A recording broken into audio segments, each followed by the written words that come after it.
We hope that you will have a wonderful and blessed 2022. And we in the graduate school are here to help you with your career goals, aspiration, and dreams. So before I make my opening remarks, I'd like to introduce my team. They work incredibly hard, and you may have interacted with some of them during the admissions process, but they will be working closely with you at various stages of your graduate student life cycle, and I'd like to recognize and acknowledge them. And in alphabetical order, Ms. Laura Birchfield, she serves as an outreach coordinator, not only for the graduate school, but also for the Office of Research. Laura? Morning, everyone. As Dr. Kudali said, I assist him with outreach training for a couple of offices here on campus. So I'm sure we'll be seeing you at future events. Thank you. So Laura has been the point of contact in sending you all these messages. And so please look out for emails regarding workshops that we organize. We partner with the Counseling Center, for example. Dr. Carl Lavis is here. So we are here to support you, and Laura will be that individual providing the communication channel. The next individual I'd like to recognize is Ms. Barbara Chaffin. She's our admissions associate, and she has been instrumental in allowing your applications to be processed in a timely manner. Ms. Chaffin? Barbara, I know you're here, you're muted. Okay, I'm sorry. Good morning, all, and welcome to Western Kentucky University. And like Dr. Kadali had mentioned, I am the admissions associate, and I have worked with you fairly closely to get you admitted, and probably had correspondence with many of you, and we are here to help you in any way, and welcome to WKU, and we wish you much success. Thank you. Thank you, Ms. Chaffin. The third person is Ms. Elizabeth Doer, and she has also probably interacted with you through emails, phone calls, etc. So Lizzie, please. Hi. Yeah, if you've been interested in the graduate school and if you're accepted, you have definitely probably interacted with me. I answer the general graduate school line. So if you have any questions throughout your tenure here, feel free to give us a call and we'll help you as best we can. Wonderful. Oh, thank you, Lizzie. So she is in the front desk in the graduate school office. We are situated in the administration building called Weatherby, and you can see the graduate school office behind her. So if you visit the campus, feel free to stop by our office, say hello, and it'll be great to know you better. The next individual is Dr. Scott Gordon, who is the manager for graduate recruitment and retention, and he has worked behind the scenes, trying to cultivate relationships, build a pipeline of students, and Dr. Gordon is with us. Dr. Gordon? Good morning, everyone. We're very glad to see you here today and look forward to working with you in the future. As Dr. Kudali said, many of us have already worked with you, and hopefully, as you've made the decision to come to WKU, and we look forward to continuing that and deepening that relationship as we move forward. And as Dr. Kudali has said, and others have also said, I'd like to echo that whatever we can do to facilitate your success here at WKU, we're very invested in that. Thank you, Dr. Gordon. Now I'd like to introduce Ms. Julie Harris. She has also helped you with the admissions. So she works very closely with Ms. Barbara Chaffin and ensures that your applications are processed, and if something is missing, we'll communicate to the program and or you. Ms. Harris? Good morning, Dr. Kudali. Good morning, all of our new graduate students. Thank you for joining us this morning. Yes, you've worked with Barb and I. You've probably worked with Scott a little bit to get through the initial application admission process. If there's anything further that we can do, you give us a call, you come by and visit us, and we'll be happy to help you. I hope you have a great spring semester, and go Tops.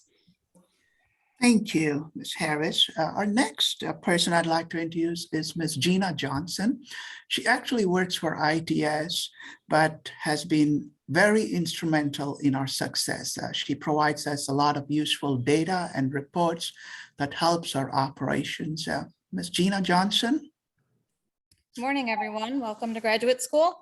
I'm Gina Johnson, and yet I work as a programmer in the ITS department, but I help to support the graduate school and work with them on some of their data and reporting needs. So good luck to everyone, and hope you enjoy your spring semester. Thank you, Ms. Johnson. So as you can see, it takes a village to get you admitted here and also to help you successfully complete your graduate studies. So we are very fortunate to have the likes of Ms. Johnson at ITS, Dr. Carl Levis in the Counseling Center.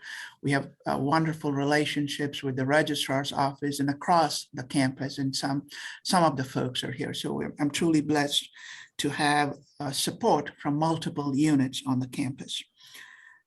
Our next individual I'd like to recognize is Ms. Renee Party. She's our Budgets and Resources Manager. She's the newest member to our graduate school faculty, and within a short time has learned the intricacies of the complex budgeting related to our operations. Ms. Party. Hi, good morning and welcome. I am the business manager at the graduate school. And with that, I deal with the graduate assistantships, as well as the graduate student research grants. So you may interact with me at some point, but I just want to say good luck, and I hope to hear from you soon. Thank you, Ms. Party. We have two other staff, Dr. Colette Shelf, who serves as the Associate Director for Graduate Records, and Ms. Lisa Myers, Graduate Records Assistant, who could not join with us. So collectively, we are 8 of us in the graduate school. And like I said, we partner with several units on campus, and we are invested in your success. I'll just make a few remarks and then talk about academic policies. So I'd like to echo the sentiments shared by my team members in that congratulations on being accepted to Western Kentucky University. And our graduate students have made notable contributions to several disciplines and have been recognized for their research, for their creative scholarship, creative activity. And today you are joining an incredible group of such talented students. Graduate education builds upon the foundational knowledge that you have obtained during your undergraduate studies. And during your graduate studies, you will obtain specialized, highly focused, in-depth, and advanced knowledge. Hence, graduate studies will help you pursue cutting-edge research. It'll help you hone your critical thinking skills, your communication skills, professional skills. It'll allow you to become credentialed, obtain licensure, and it will help you to enhance your problem-solving skills, and it will help you generate new knowledge, tools, and resources to be helpful in your careers. So as you embark on a new phase in your career, we want to ensure you that we are fully committed to your intellectual growth and professional development. The graduate school, in partnership with other units on campus, will provide you with the resources to help you successfully navigate the complexities of graduate education. So please make full use of these opportunities. We have a series of workshops in the coming weeks, and so please look at those opportunities. And if you do not have any conflicts in your schedule, please plan to attend those. We are also fully committed to the practice of inclusive excellence. We value each of you as you bring new perspectives, ideas, thoughts, talents, and gifts that will enrich our lives and provide a positive and lasting impact to all of us.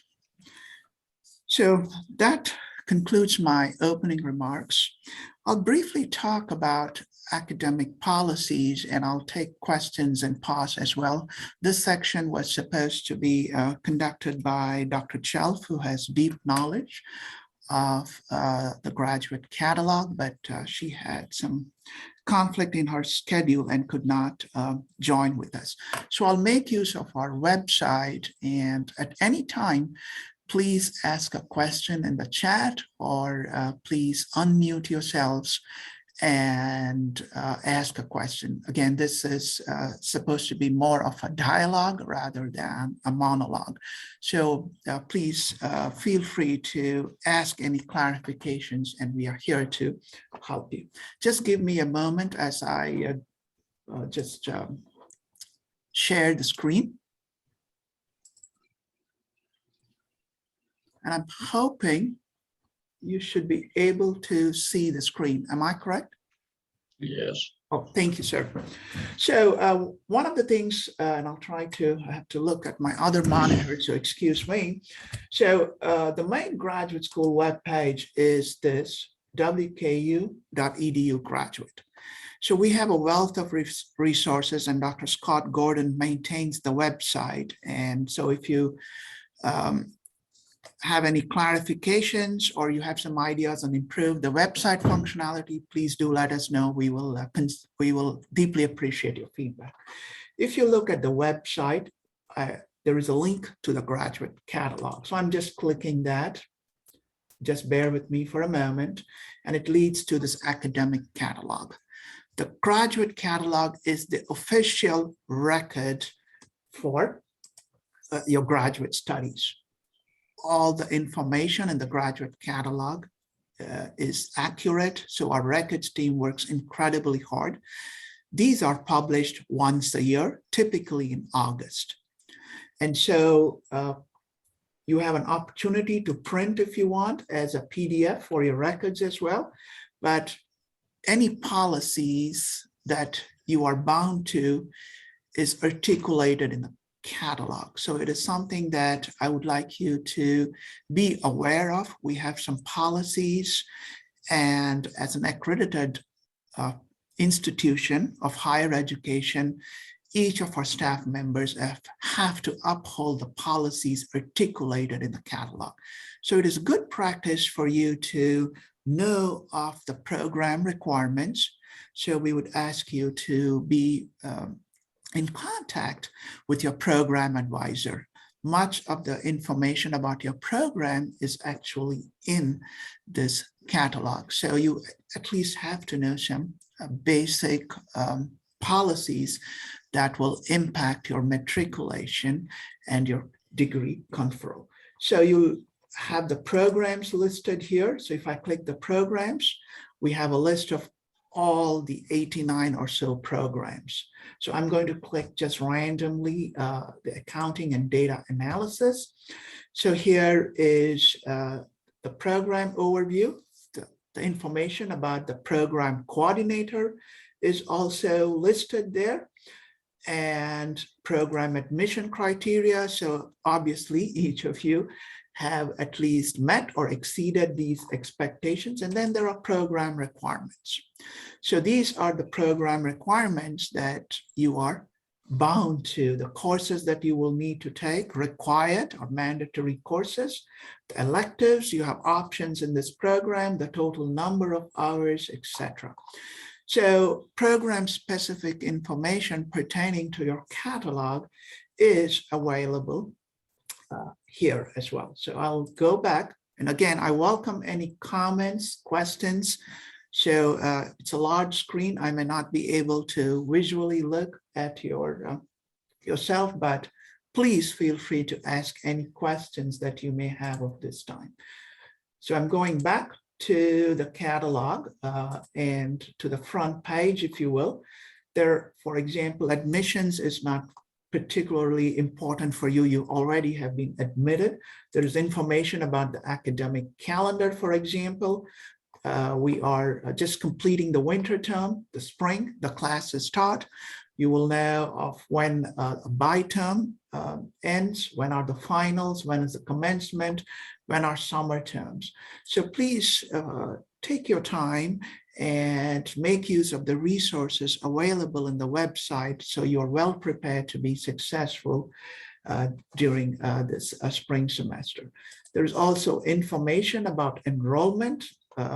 what are the minimum credits for a degree, for example, for a certificate. One thing that we talk about in graduate studies is academic standing. So students, graduate students will need to have a GPA of 3.0 at the end of each term. So then you are considered to be in good standing or good academic standing. And we are here to support you to ensure that you can successfully complete your courses and obtain good grades. So here is information about matriculation, advising. So you could, for example, request an advisor change if, for example, an advisor for a variety of reasons is not in communication with you. So you have that right. We as an institution have to offer you some rights and responsibilities as an accredited institution. So we ask that you maintain very good relations and contact with your program advisor. He or she is that individual or faculty who can provide you with information specific to your program. We in the graduate school are generalists. Program advisor or specialists. So please contact your program advisor, have a phone conversation. If you have in-person classes, stop by and try to get some feedback and guidance as to how to be successful. There is something about duplication of coursework, repeating courses, time to degree completion, etc. So the catalog has a wealth of information that pertains to policies that impact your continuation and matriculation. And some of these high-level details can be provided by your program advisor. There is a tab about registration. The university registrar, Dr. Hammond's office confers the degree, and we work very closely with that office as well. We also have thesis and dissertation, research committee, defense, outcomes, and completion requirements. So please take a moment during the next couple of weeks to look at what will it take for you to complete your degree, and then work very closely with your program advisor to get highly specialized guidance as well. Just bear with me as I go to another link. So the capital, yes. If I may, this is Marvin. If I may ask a question, does each program has a specific advisor, or each student has a specific advisor? Yeah. So each student has an advisor. And so in some programs, there is a division of labor, Marvin. So if it is an org lead, sometimes we have multiple advisors. So your admit letter will have the name of your advisor. So if you look at your graduate admission letters, the name and contact information of your program advisor will be listed. And if you have any questions, just send an email to graduate.school. We will confirm who your advisor is. Great question. Just bear with me for a moment. I want to talk to you about one more thing, and which is important. Just the website is a little bit slow. So the graduate catalog is a great place for you to get started. There is one more link from the main webpage, so please look where my cursor is at the main graduate school webpage. If you scroll down a little bit, there is a link to DegreeWorks. This is an exciting and new software, a web-based advising tool that is designed to assist students. We rolled this out in the institution in fall. So DegreeWorks allows you to plan and to review your academic program progress along with your program advisor. So you can actually log in. So if I look at this link for students, please have a moment to look at this DegreeWorks during the coming weekend. Marvin, you have a question? No? So DegreeWorks is basically your academic planner, all right? And this is a free resource for you. This is an institutional commitment ensuring in your success.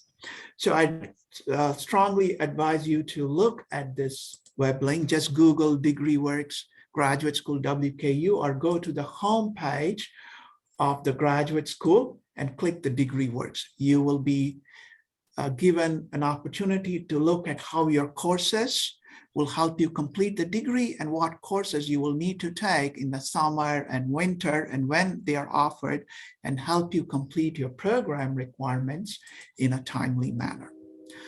I will stop here. It is 10:20 a.m. and now I'd like to introduce Dr. Carl Lavis.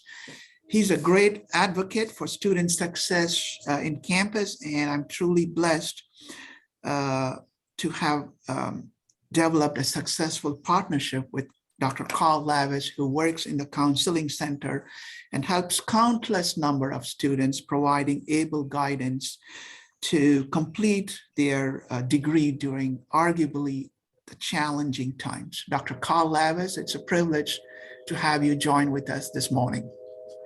Likewise, it's a privilege to be asked to meet all of you and take a few minutes and just share some very quick information about the counseling center here at WKU.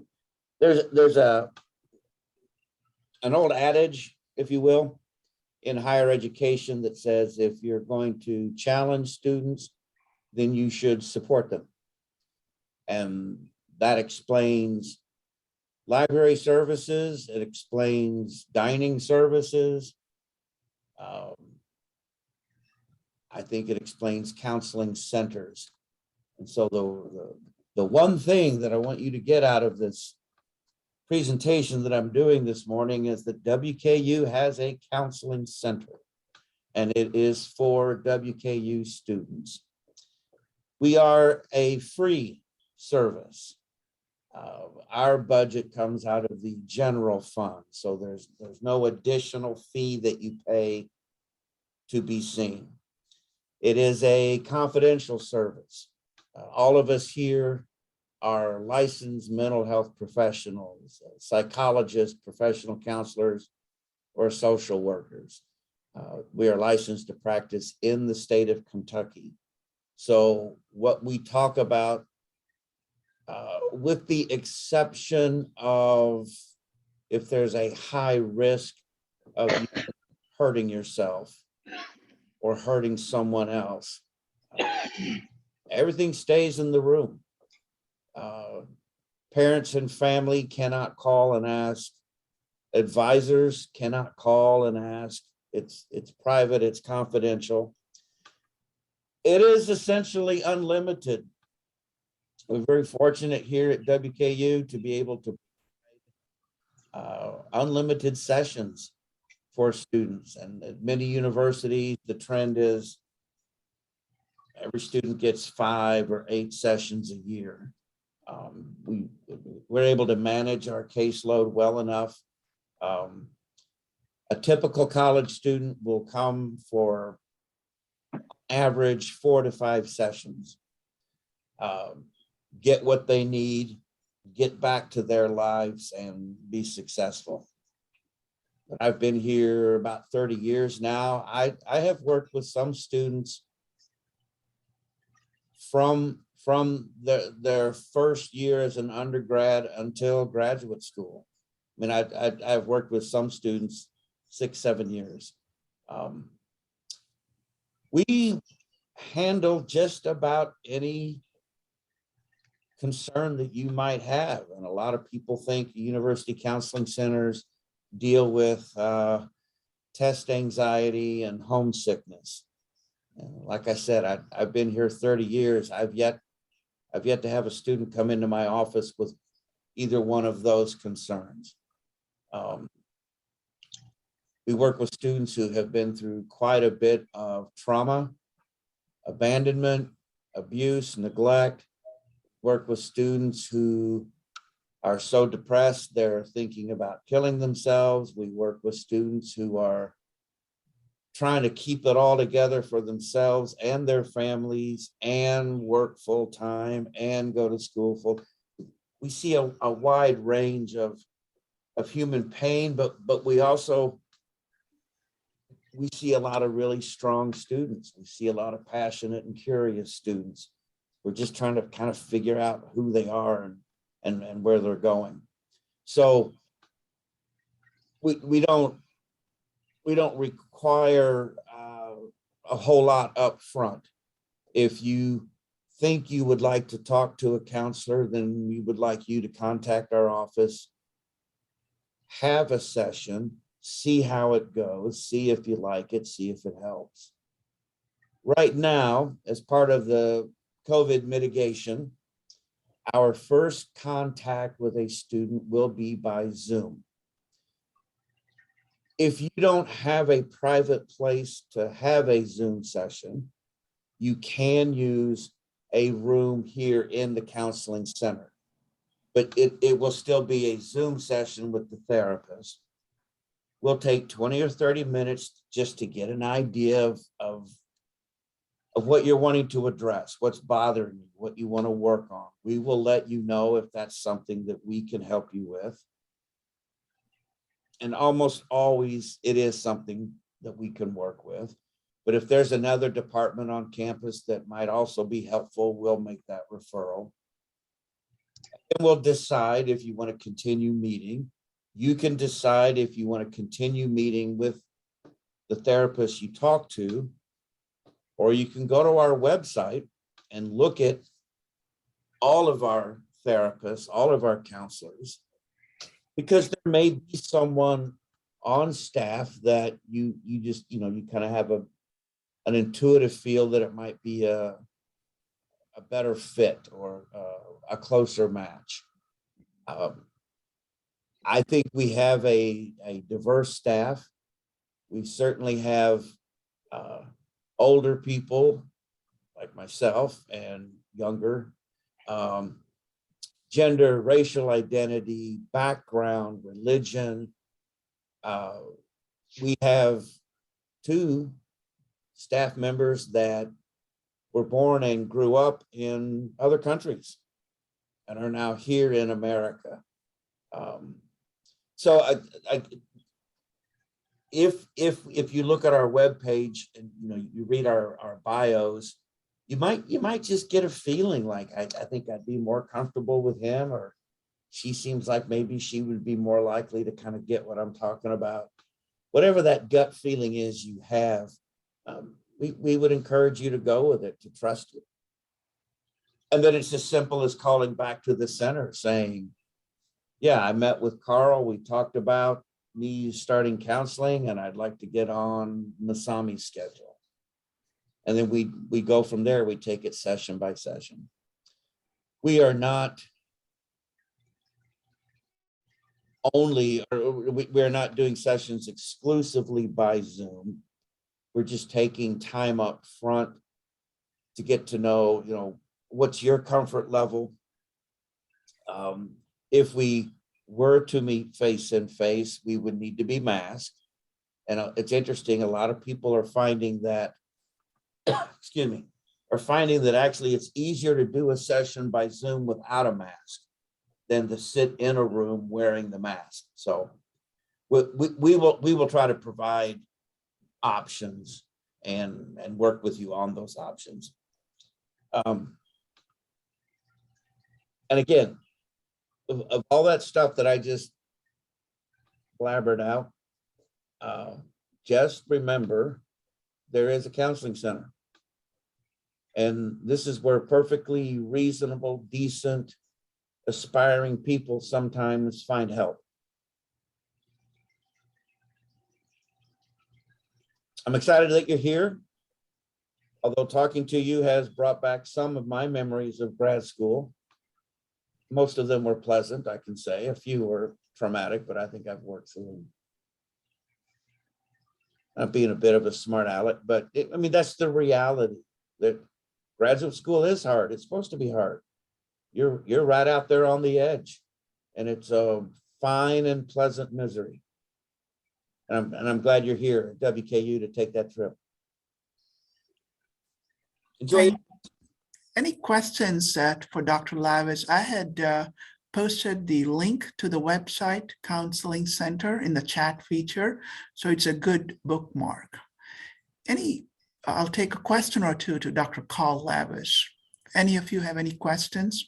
There's also, if you go to the homepage, there is a link to something called TAO, Therapy Assistance Online. It is a new feature free to students as part of the CARES Act. You want to take a moment, Dr. Lavis, to talk about TAO?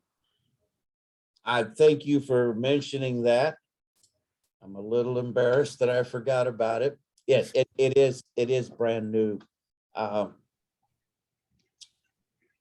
Council of Post-Secondary Education, the state educational entity, as Dr.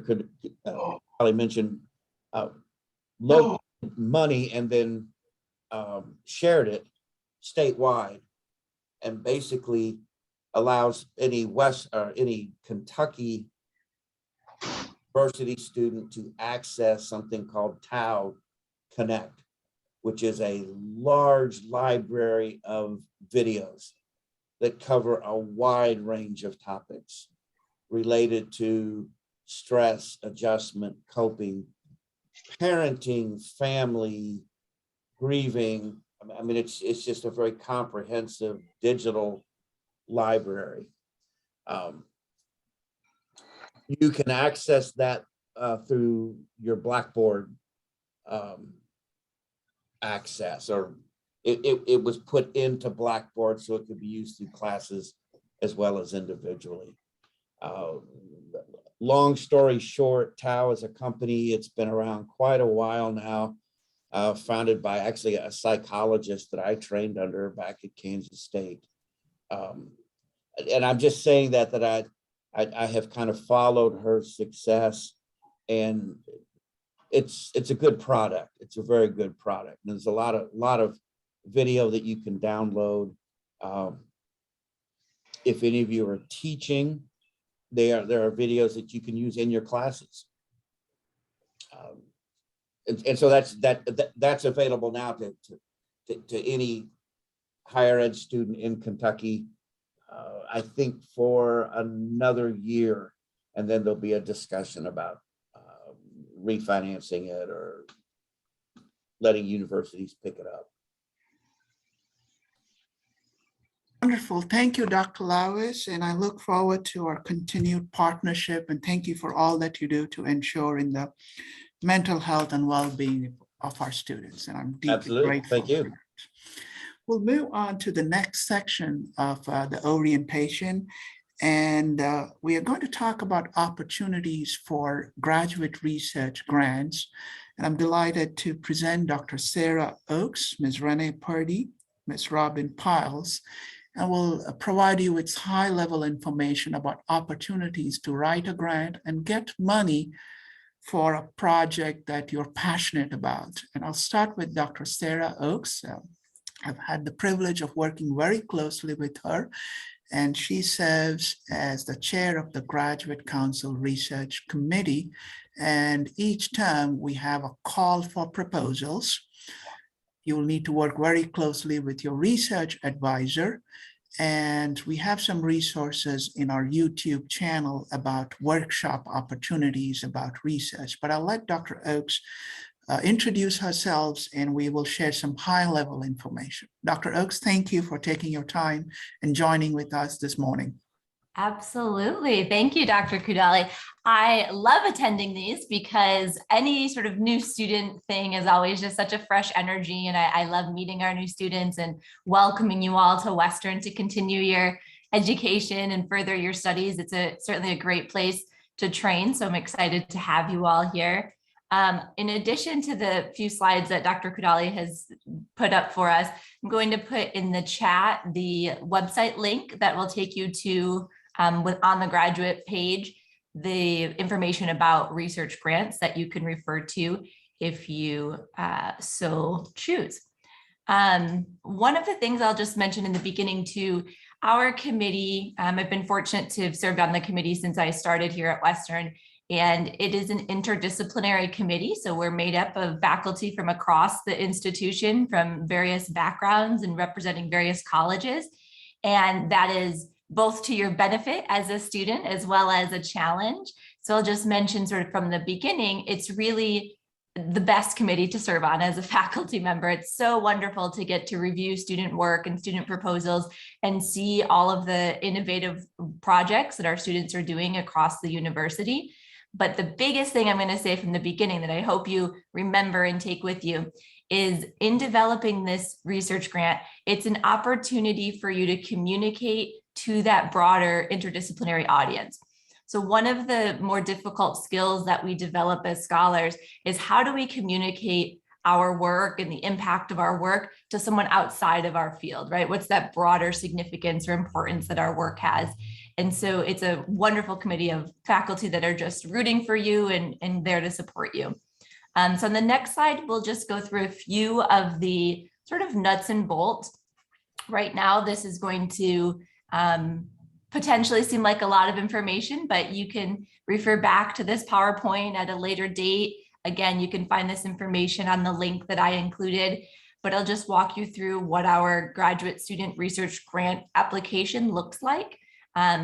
It's a wonderful opportunity for students to just start getting practice with grant writing, funding, creating a budget, again, communicating why your science is fundable. And these projects and grants go again across university. So the traditional chemistry grants, as well as those that come out of our liberal arts colleges and majors. So you'll start with, we have an application form that, again, you'll work very closely with your chair or advisor for your project to develop your form and your application. And that's because also that person will ultimately sign off on your work to say, yep, this is good to go. I'm happy to recommend this and put this forward to the committee. And so you should adhere to some level of detail when putting together your submission for a graduate student research grant. There are a lot of little check boxes to make sure you're mindful of, like all of the signatures that are required. One of the more challenging parts initially for students, I think, is creating that budget, but it's one of the great skills that you'll develop. I can say as a graduate student, when I started learning about grant writing, I thought, well, I don't need money, right? Like I've been slugging as a graduate student, paying out of pocket, cutting corners where I needed to. Why do I need to secure funding? So thinking about that budget and how you could use funds to expand your research question, to make your research project larger, a larger sample, greater significance, a follow-up to your pilot study. How could funding help push your work forward? And that budget is so important, but it's just, I think, evidence of how much the graduate school and graduate education are valued here at WKU, and they want to fund your work so that you can put forth the best quality, highest quality work as a graduate student during your time in training here. And then the next is just your research proposal. Most students submit a grant for a project they're working on, maybe for their thesis or their specialist project or dissertation. So a lot of times students will have some sort of a research proposal already drafted, or maybe you're submitting to a conference, and it's a matter of putting it into a format that works for the graduate student research grants. And again, this research proposal, the biggest important part, I think, for students is to remember that you're communicating to faculty that may or may not be intimately aware of all of the details of what research looks like in your discipline, or what a question looks like, or what methods are that are typical or common within your unique discipline. So making sure you can communicate to the common folk about what your work is within that research proposal. So you'll, again, just outline what your project is, the design, the methods, what you're doing. And then we really like to learn about how the application of your results and how that will push your scholarship forward as a student, but also the implications that might exist practically or applied applications for your work as well. We also require a student CV or a student bio resume so that we can evaluate and look at all of your wonderful accomplishments as a student, as an emerging scholar. You'll see that most of these requirements will mirror what a real grant, an internal or external grant, would look like in your future as a potential doctoral student or researcher or faculty member, or just researcher as a job. And so this is a great early practice. It's a really user-friendly way to just sort of dip your toe into grant writing and what those skills look like, and get really supportive feedback from faculty so that you can, again, continue to grow and develop those communication skills to take with you wherever you go beyond WKU. Again, some of these are just little details that you don't necessarily need to know a ton about at this stage. But things like, if you are going to Mammoth Cave to collect samples, which we have students do commonly, making sure that you've communicated with that agency and provided us some documentation that suggests Mammoth Cave is pleased to have you there in collaboration with your research. So all of those pieces. And I don't know if we want to pause here or not to talk to Ms. Piles at all, but certainly we also include, if your project needs to go through IACUC or IRB, we require documentation that that's been approved by that board before you can be funded. Thank you, Dr. Oakes. So the nature of research really varies a lot. Some of you may be doing surveys and you would want to poll vulnerable people, and you'll be doing human subjects research. Some of the students in sciences may work with animals, or they may work with materials that will require some compliance requirements like biosafety. So there are some guidelines for institutions and compliance requirements that we have to adhere to, since we are getting federal money for many of our projects and federal financial aid. So compliance requirements, if any, have become very onerous, and I'm very blessed to have a great partner and team member, Ms. Robin Piles, who has the onerous job for ensuring that all our research, creative scholarship is in full compliance with federal, state, regional, institutional policies. So Ms. Robin Piles oversees the Office of Research Integrity as compliance managers. So Robin, thank you for joining with us. Would you want to give a broad overview of the compliance and city training that is, again, free for all the students? Thank you. Yes. Thank you. And thank you for that lovely segue. So our office is the Office of Research Integrity. And we provide guidance in the protection of rights, welfare, and security of all faculty, staff, and students, and the community involved in research activities. We ensure compliance with federal, state, and local regulations. As Dr. Kudali mentioned, non-compliance is a big deal, and it can affect our funding. So we want to make sure that everything is compliant moving forward with your human subjects, animal subjects, biosafety protocols. So before data collection can begin on any of those things, you have to have your approvals in place. And that's why when you're applying for a grant, they want you to have that approval before you get the grant funding, so it doesn't hold up your project once you have that in place. When you're thinking about getting your approvals, you'll start with city training. It's a great tool that Western Office offers for all employees and students. And you'll have different trainings that you'll need dependent on the area that you're studying. Our biggest area is human subjects, and that requires you to get the social behavioral responsible conduct of research course, as well as the social behavioral research course. In this training, is to seek approval from these committees. It's conducted through the city program, which is citiprogram.org. Thank you. And Alvin, you want me to click any particular link from here? well, so that would just take you to the main page. If you don't have an account set up, you'll just follow the prompts. It's very easy to set up your account.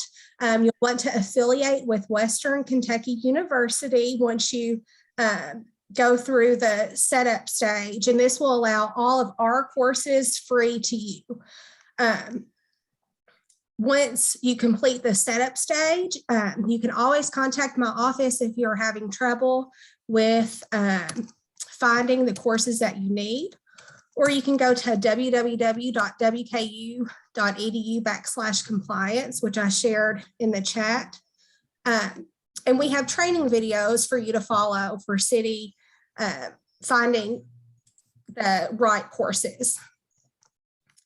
But we are always available to answer your questions, of course. The training modules required by WKU committees will be honored for up to 3 years. And then the RCR training is good, which is responsible conduct of research, is good for your entire time here at Western. And I think that's it as far as city goes. We're working with human subjects. You'll need to set up an account through irbnet.org, which can also be found at this compliance webpage.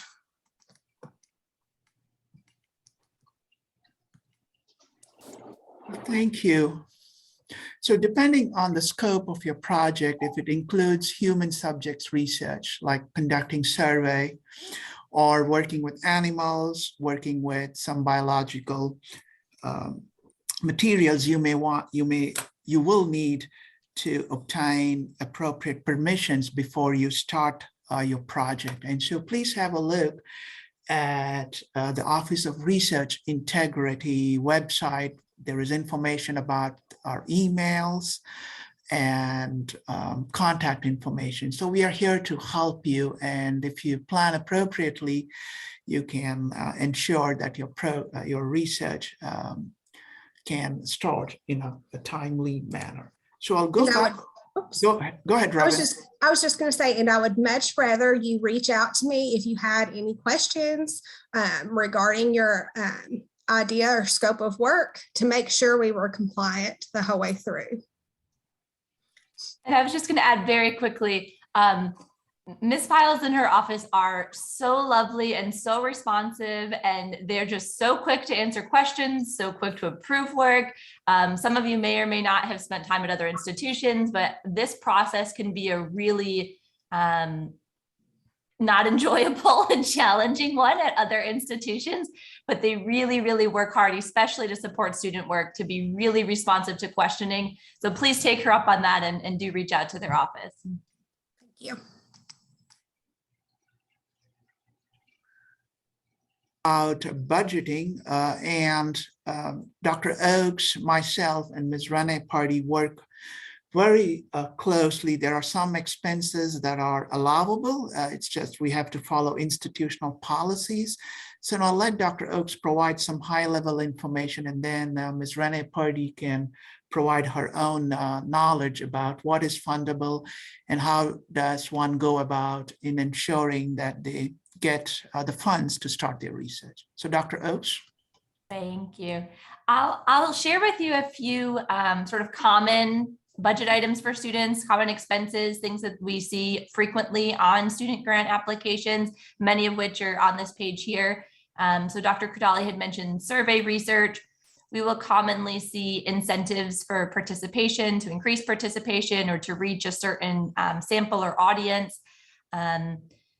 Travel to go do field sample, collect field sample. We have a number of students who will collect like soil samples of the ground or from fish environments and habitats.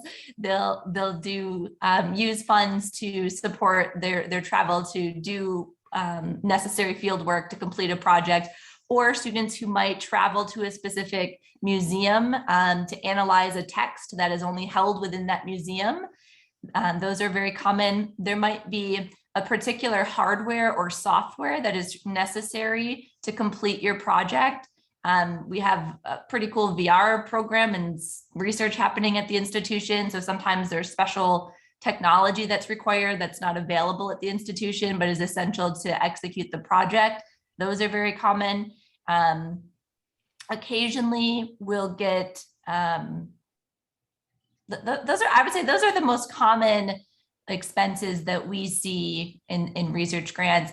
And if there's something that's not fundable, again, it's pretty clearly outlined on the website, but if it's not, we'll work with the student to try to brainstorm how that money could be used or what type of an expense would be more appropriate. But those are some of the common budget items that we see to support student work. And I'll let Ms. Purdy add any additional budget information. Basically, once you put your, what do you call it? Dr. Oaks? Proposal, budget? Yes, proposal. Once you put that in your proposal, what all your needs are, you basically just have to stick with that as far as spending. If it's stuff that can be purchased beforehand, you would go to your department, office associate in which you work, or where your program is, and use their Pro card.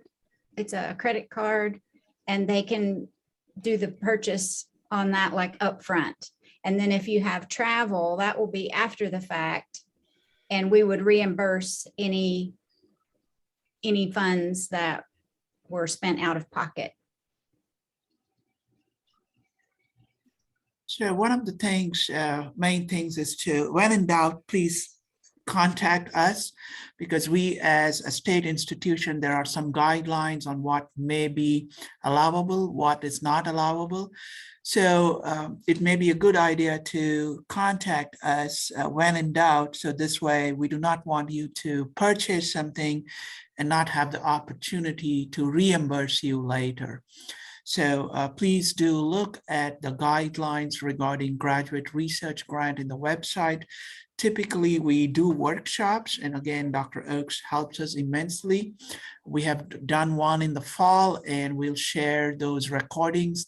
It's about an hour-long workshop going into the details very specifically on how to effectively communicate to a team of faculty who are drawn from multiple disciplines. Dr. Sarah Oaks has also been kind enough to share her email in the chat box. So she's a great resource.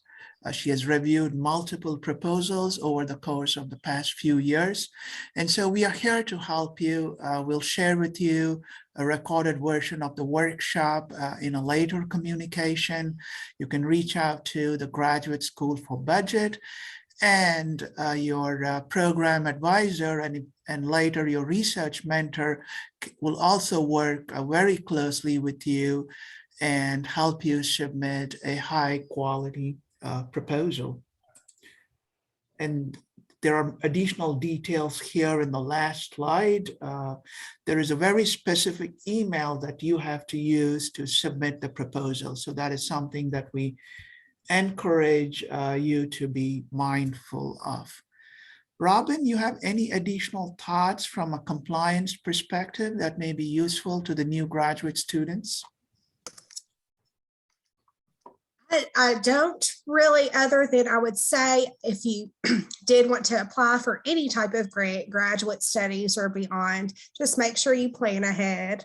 And remember that if you are working with vulnerable populations, such as pregnant women, prisoners, children, it does take a bit longer to get your approvals turned around and in place. Oh, thank you. We have about 5 minutes of time. So If any of you have any questions, feel free to ask of us regarding the graduate research grants. One question that comes to mind, Dr. Oakes, is I'm not doing an MS in thesis. I'm doing an MBA. There is no requirement. Is that something, there is no restrictions from our perspective stopping any individual in a non-thesis or in a program that does not traditionally require a research or creative scholarship. Any idea in principle, if it is articulated well, is fundable, right? Which has a research component. Absolutely. And the same way that at the faculty level, we have what are called RCAP grants, which is research and creative activities. I think it's important to mention that because we look at that the same way for students. So it's not just, again, hard science research, but other creative activities that would be deemed research or scholarship within your unique discipline are very much encouraged. And I will say transparently that we do receive fewer of those submissions, but we would very much like to receive more of them. So if you are even remotely interested, reach out to someone within your department to ask, hey, I'm really wanting to do a project. I'm really wanting to submit a grant. How could I go about that? And then certainly if your advisor or chair needs any support, we're here as a committee to support that. But any work across the institution is very welcome for the research grants.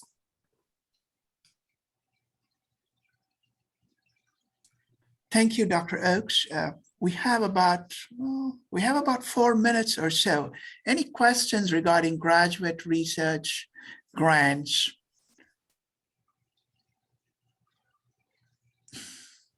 Or maybe even just graduate research at this stage. You might research, not be at the grant stage yet, but just wanting to know something about graduate student research, any questions you might have about that.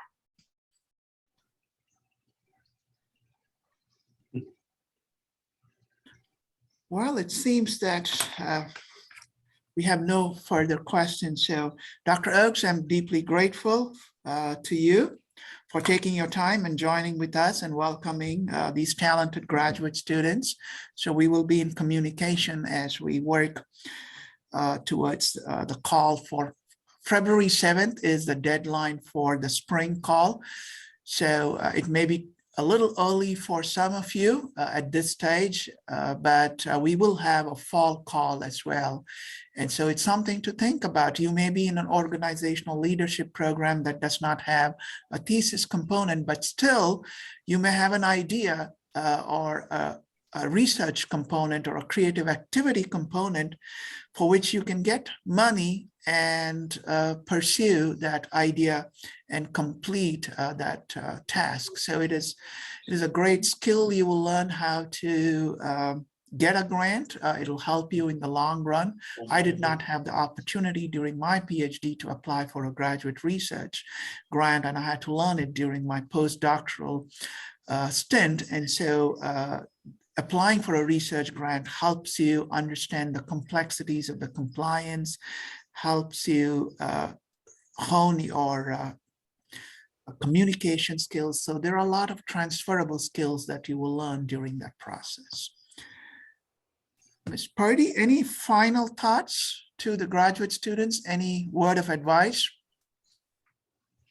I would highly recommend, if you get in your first semester, I think, what do we offer 3 times a year?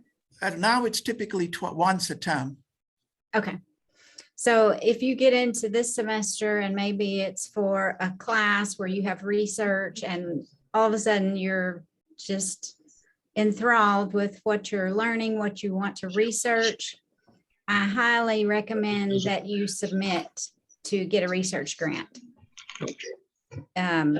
It would offer you, the funds to use for your research. So then your research that you were going to do anyway would get paid for.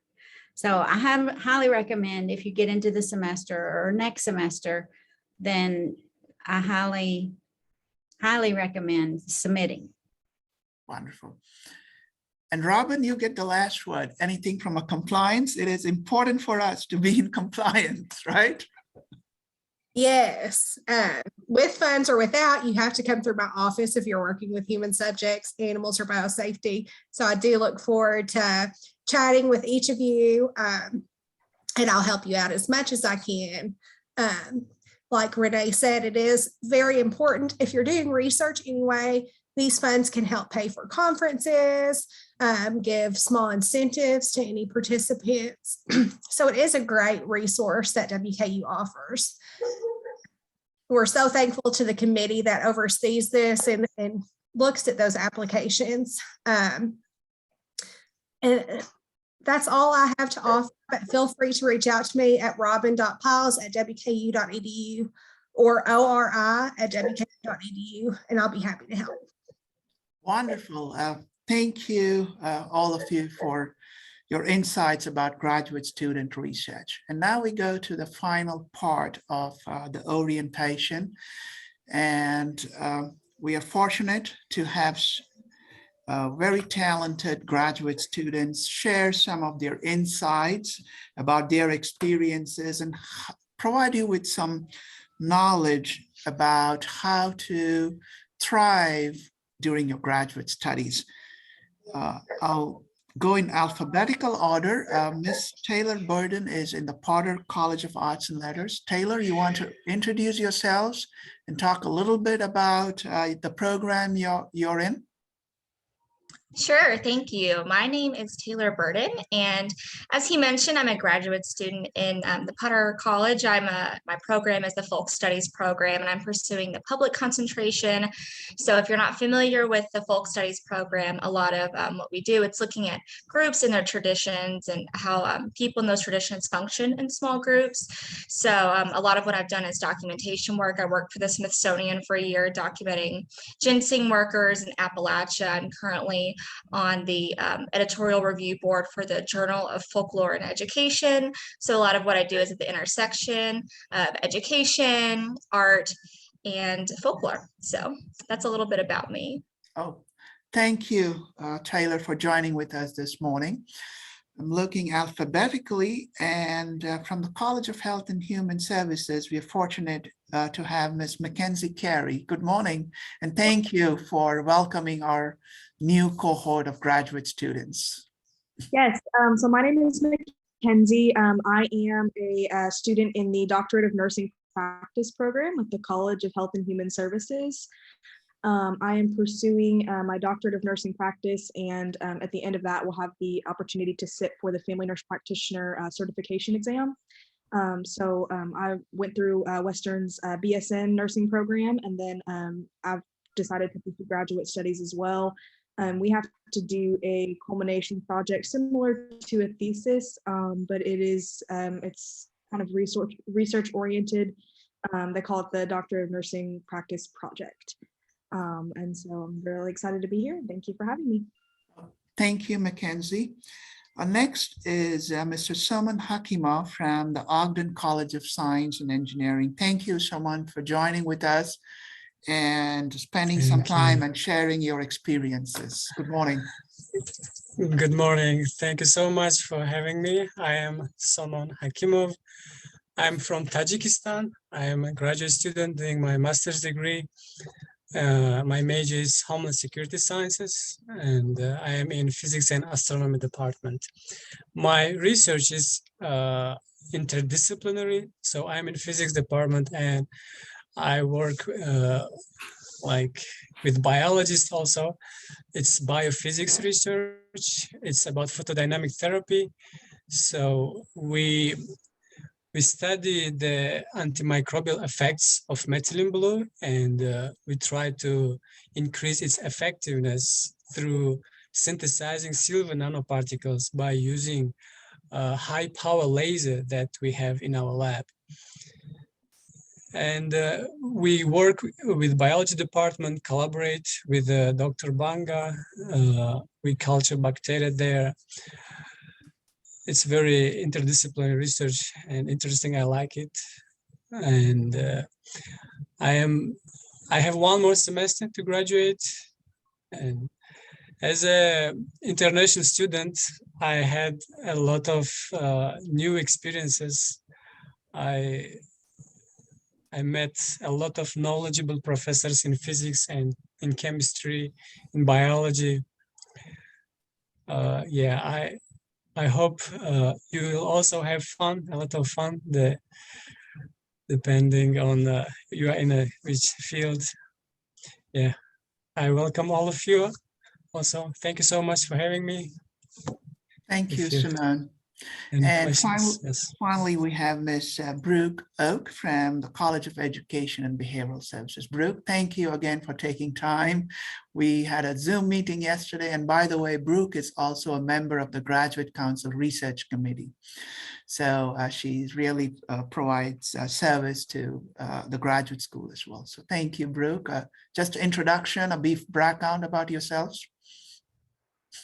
Hey guys, Dr. Kudali, thank you so much for having me today. Like he said, my name is Brooke and I'm with the College of Education and Behavioral Sciences. And I personally am in the program of counseling and student affairs, and I'm pursuing my master's degree in counseling.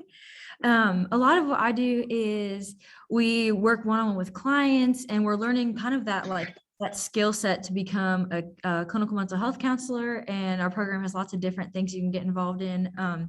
My personal research that I've been involved in is working on developing programs for adolescent females and body image and social media. So that's where a lot of my research is focused. But yeah, I'm so excited to be here today, and I'm definitely here if you guys need anything. Thank you. So we have been very mindful, and we have tried to get students from at least one student from each college. We do not have any student from Gordon Ford. We did have a volunteer, but due to scheduling conflicts at the last minute, Mr. Jacob Howard could not join. So we were mindful of the diversity of the disciplines and colleges, so that each of these students can share their experiences and insights. So Taylor, I'll start with you. As a returning graduate student, if you will, what advice would you have to these new cohort of students? Because graduate courses are more rigorous than undergraduate, right? So you need more preparation time. There is a lot to write, a lot more to read, right? And so what immediate feedback or guidance you would give to these students as they begin their classes next Tuesday? I think one thing, and this maybe sounds overly simple, but I would say prepare. I got my undergraduate degree also from Western. So I'm a returning Western student. I can't leave the hill. And I loved my undergraduate program, but as you mentioned, graduate programs are much more rigorous. And so something I found is that there is a lot of reading, and especially in my discipline, as a liberal arts discipline, there's a ton of reading. And so I think it's important, even before, if you have assigned readings before the first day of class. I know no one wants to spend their last 5 or 6 days of freedom reading, but I think it's important to get a jump start on those readings.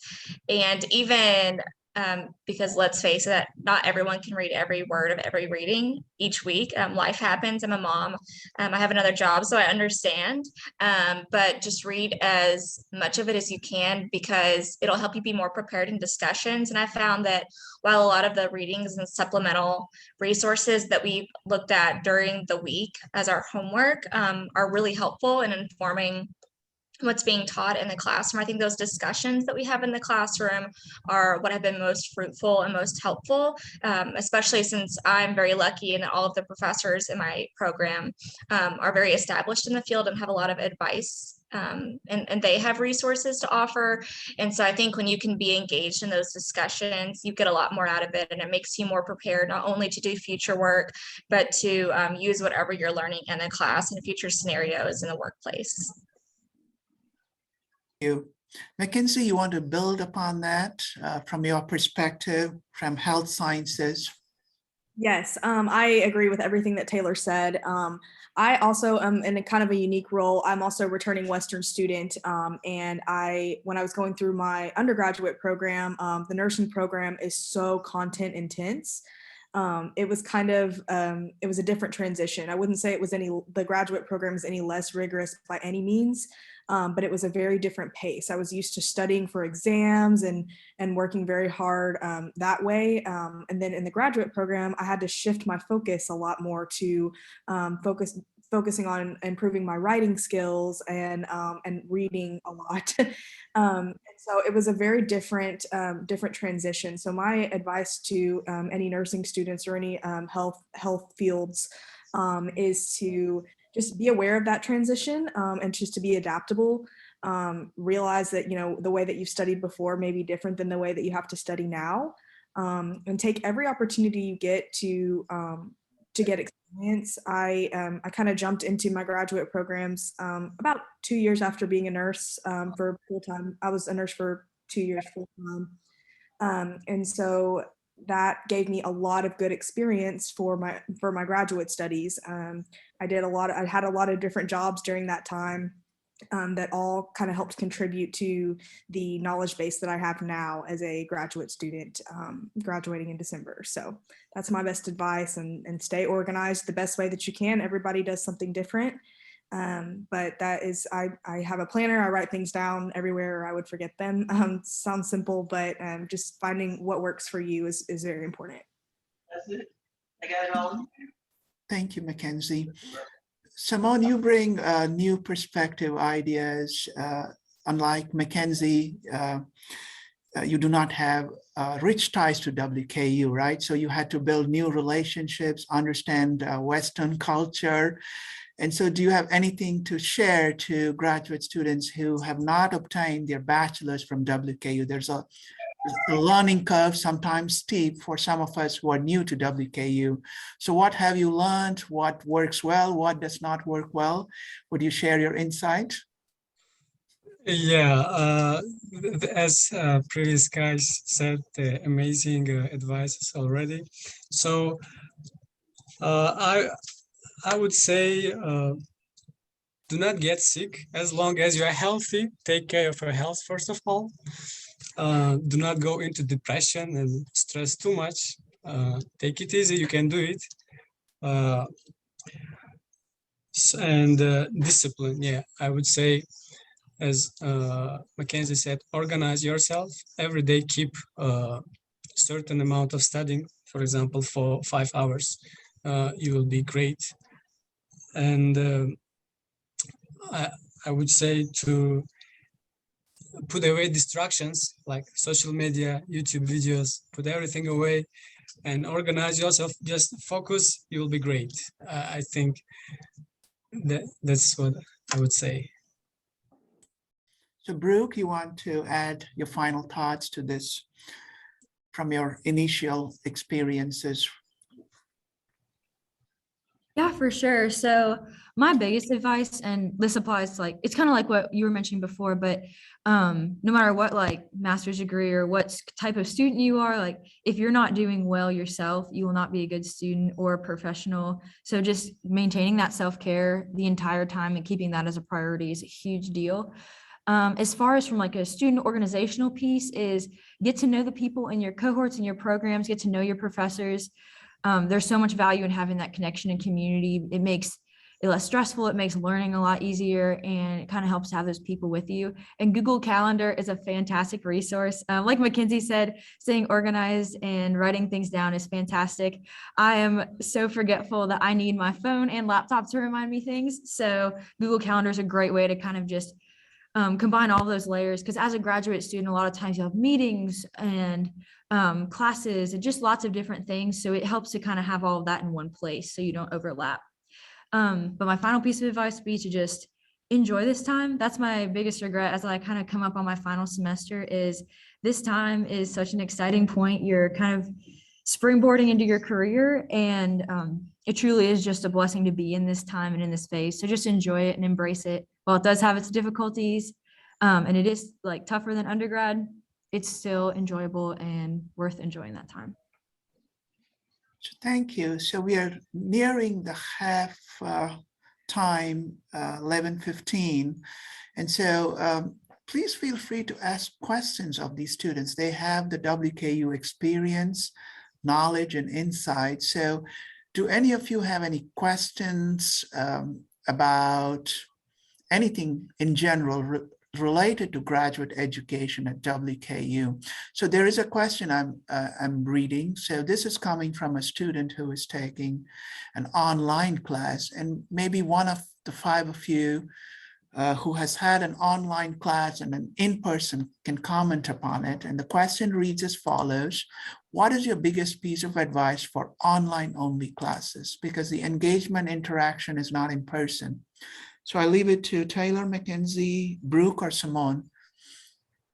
Can comment because I've taken online classes, but I also teach an online class. I teach Intro to Folklore FLK 276, and I'm teaching that online only. And as someone who is both who is teaching, has taught, and has taken online classes, I think the biggest piece of advice is to get to know your instructor. Because I think whenever you're in an in-person environment, it's really easy to stay after class, get there early, and have that relationship with your instructor. But I found as someone, like I said, who is taking classes, but also teaching it, it can be difficult to do that. And I found that most students that I had last semester won't do that. But I did have several students that took the time, even if they had a really simple, to them, it seemed like a silly question, but to me, it demonstrated that they were trying to be engaged with the work.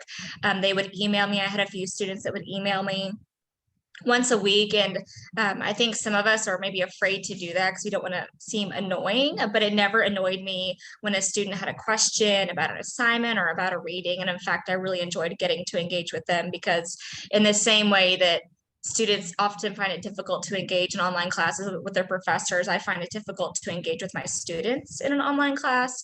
So I think that interaction helps both the student and the teacher. And so also I think it's helpful, especially like maybe you didn't do well on an exam, or you submitted an essay and it just really flopped. Not that teachers are more lenient on grades, but I think if you have a relationship with your teacher, even if it's online, and you can go to them and ask them questions or say, hey, I don't really understand why I didn't do as well on this. Can you explain this to me? I think, that leaves an opportunity to maybe redo assignments, or maybe in the future, the professor will be likely to read the assignment ahead of time. I just think it's really good to try to do your best to engage, even if it's at the beginning of the semester email where it's like, hi, I'm so excited to take your class. I don't really know what this class is about. Folklore sounds weird. I don't know what it is. I think that's helpful, and it also shows the professor that you want to be engaged, and professors can tell when students are excited. So it's nice to have that relationship, even if it's virtual. Wonderful. Mackenzie or Brooke, any insights? Have you had online courses, and how did you deal with engagement, and what strategies did you use to complete those courses successfully? Yeah, so my experience has been a little bit different. Being in nursing, we don't have the option of having all online classes, but for the past 2.5 years, our classes have been mostly hybrid. So our clinicals are in person, but our didactic courses are virtual most of the time. And I had a family emergency. My mom was diagnosed with cancer midway through the semester, a couple semesters ago. And because of the relationship that I had built with them, I would always email questions. I'm not one of those students that things come naturally to. I have to work very hard.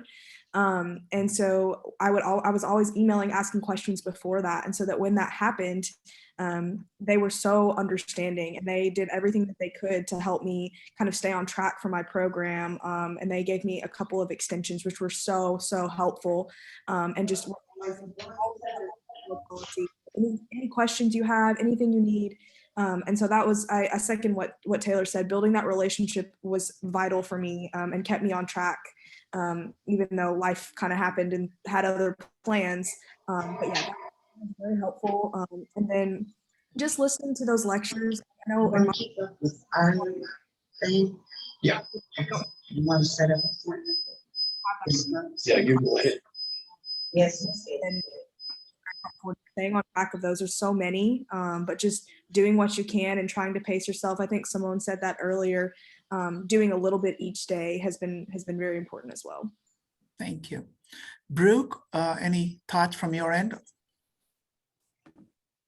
Yeah, for sure. So usually our program is not online, but during the pandemic, of course, things changed, as you all know, and ours is more hybrid. But if you have the opportunity where you are in like a hybrid format, it's really awesome if you can kind of find people that you know they're in your classes or anything like that, just people to study with, like I mentioned. But like they said, the relationship, the organization, super vital and can't recommend enough. And Mackenzie, I think that's super admirable that you pursued that your degree while dealing with all that family stuff. That's very admirable. Simone, your experiences, especially fall 2020, it was virtual, it's combination, right? Hybrid. Yes, I took only one online class. I mean, where we didn't see instructor at all. There was only one class such that, and others we like Zoom meeting where we were talking, seeing.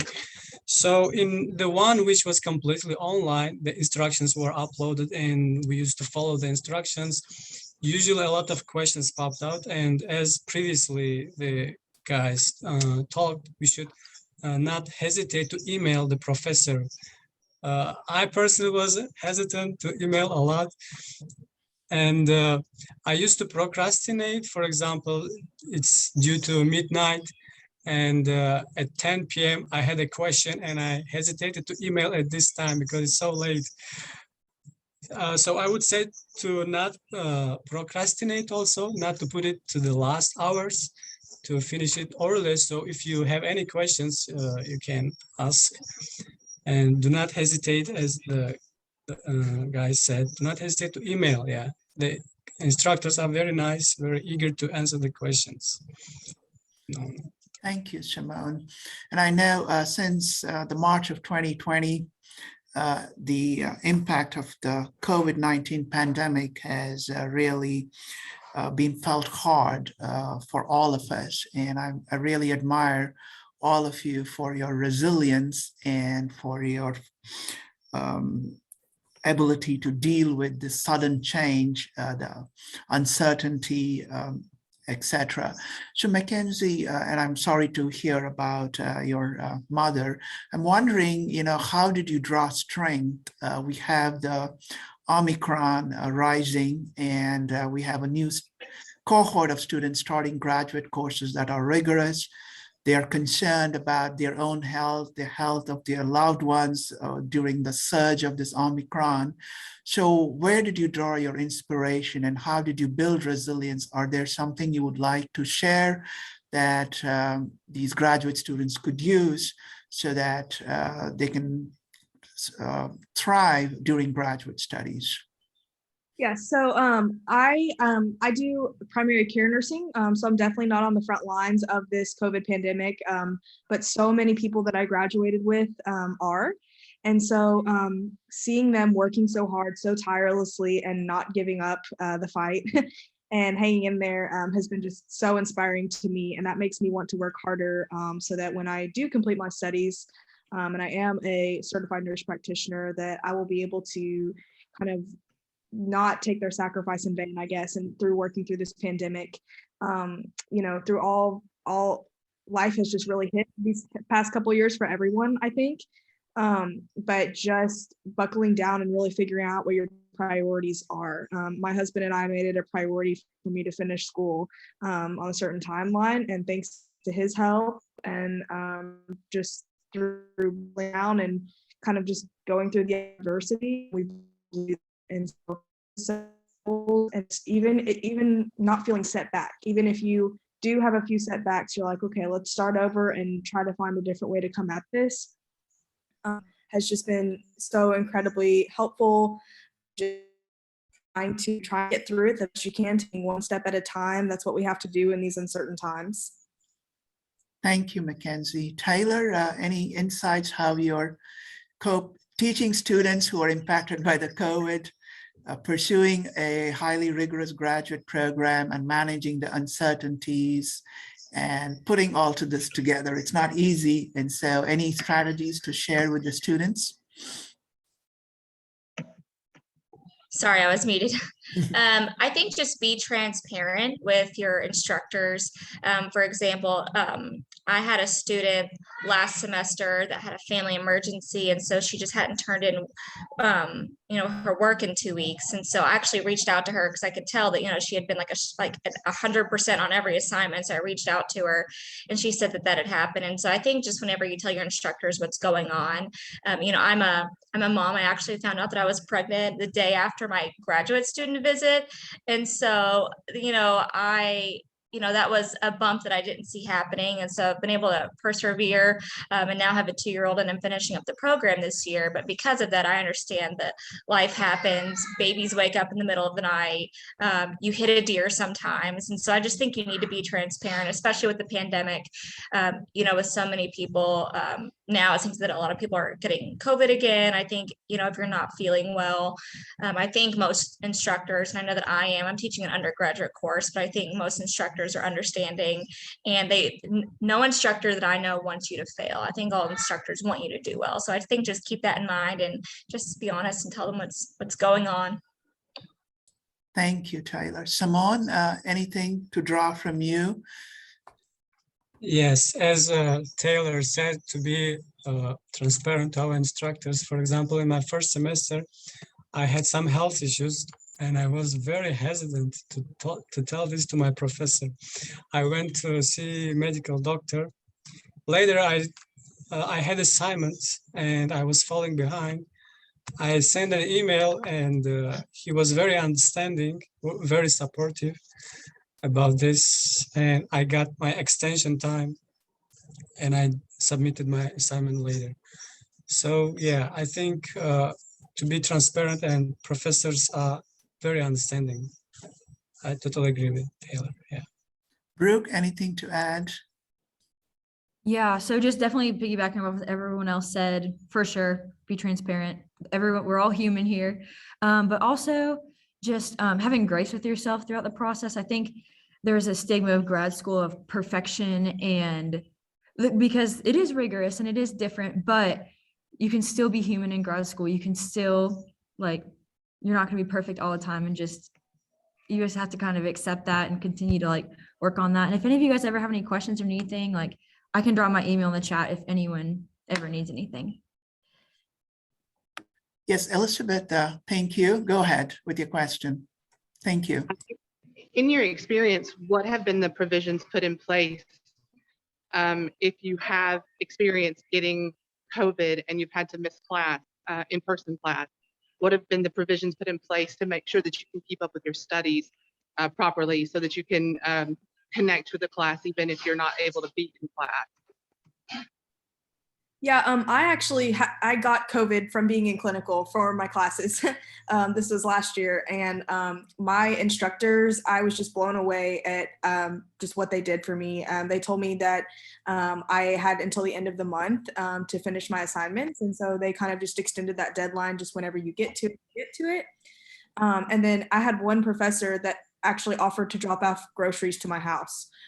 She was like, do you need anything? Do you need anything? And I was just blown away at the support. And I've had all of our instructors during this time have told us, there's so much different about graduate school because you're working, you have different responsibilities, you work, you have families, there's so many different things. And so I think they just understand that you are people, and they want to help you. They want to see you succeed. But yeah, in my experience, they were so graceful with the deadlines, and they were just super helpful as long as you communicated with them. And especially if you've kept up with things until then, yeah, they were more than willing to do that for me. Thank you, Mackenzie. The graduate school actually has partnered with the Counseling Center. In the fall, we typically offer one workshop called Building Resilience, and Dr. Carl Levis helps facilitate the discussion. So we had one in fall 2020 and one in fall 2021. And in the spring, we have a series of workshops. So please be looking for your emails. We typically have this in the month of March and April. So we started a new initiative called GradWell. So your mental health and well-being is extremely important to me and to all of us. So instructors, administrators are acutely aware of the challenging times that we are in, and we are always making reasonable accommodations to extend deadlines for submission of grants, extending deadlines for submission of your papers or assignments. And so we truly listen and get feedback from you. Any other questions to Taylor, Mackenzie, Simone, or Brooke?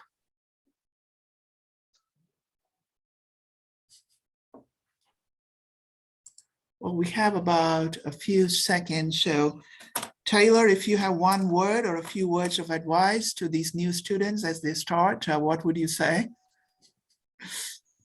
That's daunting.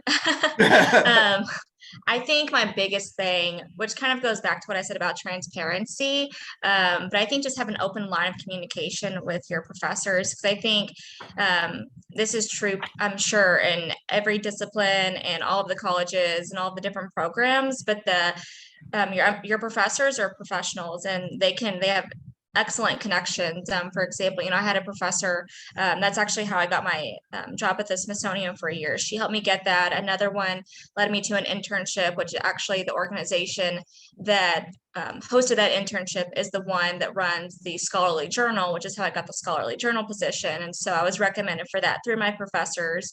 And there's another project with the Library of Congress I'm looking at doing that was recommended by my professors. So every opportunity that I've had has come from my professors, whether they recommended me for it or they told me about a certain program or an organization.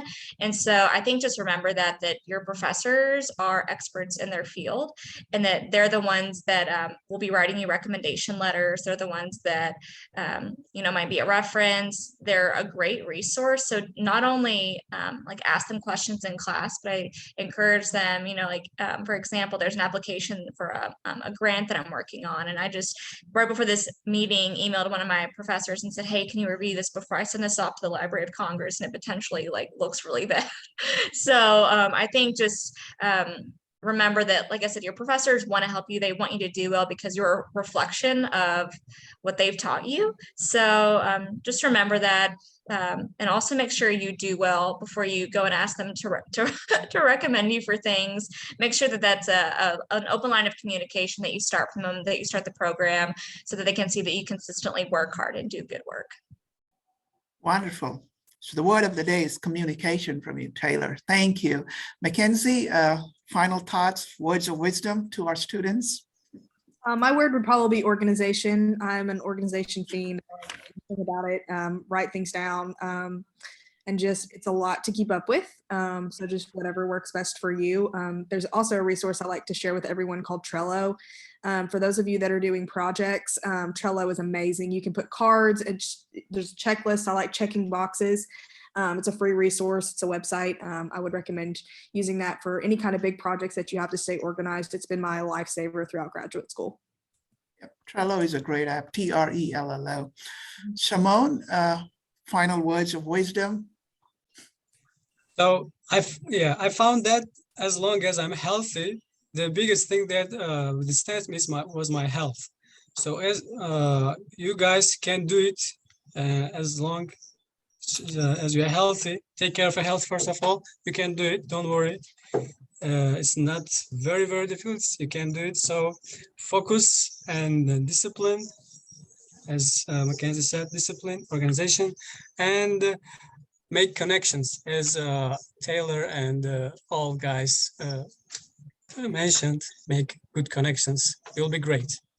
Thank you, Simone. Health, focus, discipline, connections. Wow, great.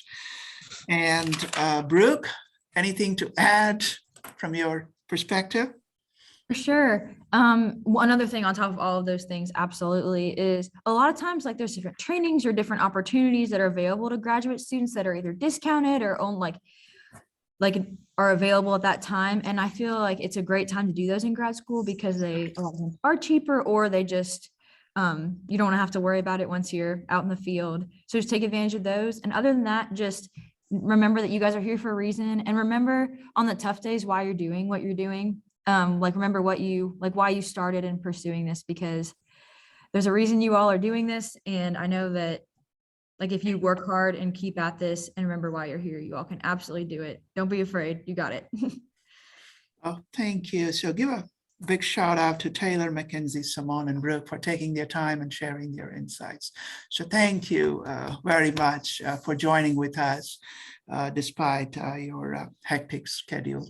So we are about 4 minutes past 11:30. I just want to thank you for joining with us. And just know that we are here to support you, your advisor, a program advisor, your research mentor, your program coordinator, your department head, college dean, and me as an associate provost for graduate education. We are here to help you. You are in good hands. It is a great community that is welcoming of individuals with diverse experiences, ideas, thoughts. And so we are truly, truly grateful that you have chosen WKU for your graduate studies. And we wish you the very best, and feel free to reach out to us at any time. And I truly and sincerely mean that. So I hope you have a wonderful spring semester, and wish you the very best. Thank you for joining with us this morning. Well, thank you. Thank you. Thank you so much. Thank you.